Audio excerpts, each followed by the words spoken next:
All right, well, the future of female sports will be at stake this week when the Supreme Court takes up two cases on transgender athletes, one in West Virginia, the other in Idaho.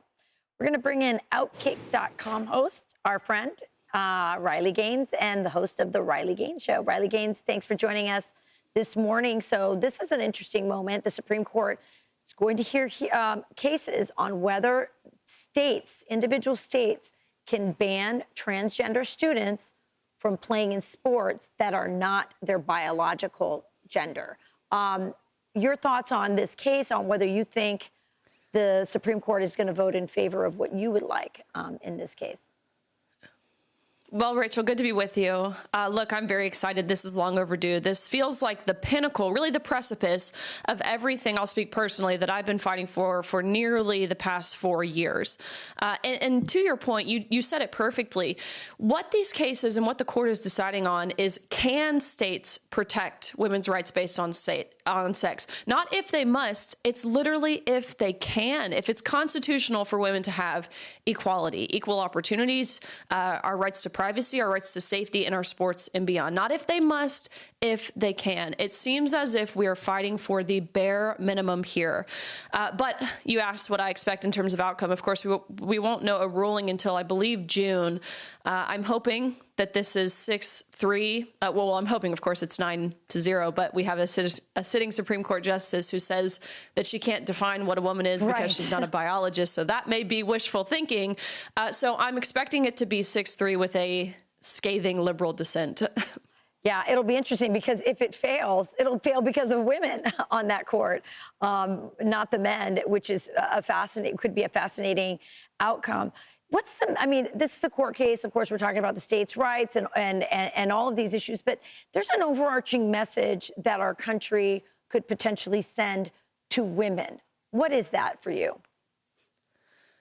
Well, I think the message we've been sent, especially under the previous administration, is that women aren't worthy. We're not worthy of calling ourselves champions. We're not worthy, again, of maintaining our consent in areas of undressing. Let's call it what it is. What we have been asking women, especially young girls, to do, I think specifically as it pertains to the locker room, is to shut up, get undressed, strip down naked in front of boys or men while they're simultaneously undressing. What a horrible, awful message to send to young girls, to disregard their gut instinct and feeling as if that is wrong. So I think if we have a positive court ruling, this sends the message to girls that you do matter. Your opportunities, again, to succeed and to achieve, whether you're in middle school basketball or you're an Olympic athlete, it doesn't matter. You are worthy of calling yourself a champion. It's amazing to me that we've seen the other side of the aisle here label what has been happening to women the past few years as progress, right? They love the word progressive. Let me be very, very clear. What we have seen specifically from the Democratic Party, it is not progressive. It is deeply regressive. It's taking us back in time at least half a century, and it's utterly misogynistic. So the American people see through that, and we are expecting and hoping for a ruling from the Supreme Court that is in favor of reality and women and fairness and science. What happened to follow the science, Rachel? Riley, I'm a mom, and I talk all the time to my daughters about, if you feel unsafe, if something doesn't feel comfortable. We're talking about, rankings and medals, but it's also about changing in the locker room. I had a friend who was in Seattle who went into a all gender neutral bathroom. That's what they have in Seattle at the airport.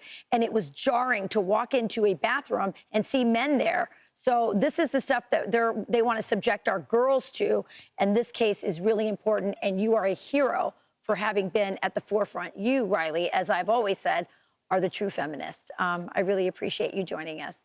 Thank you, Riley. And you can watch The Riley Gaines Show. Rachel. You got it. You can watch The Riley Gaines Show on YouTube or wherever you get your podcasts. I'm Steve Doocy. I'm Brian Kilmeade. And I'm Ainsley Earhart. And click here to subscribe to the Fox News YouTube page to catch our hottest interviews and most compelling analysis.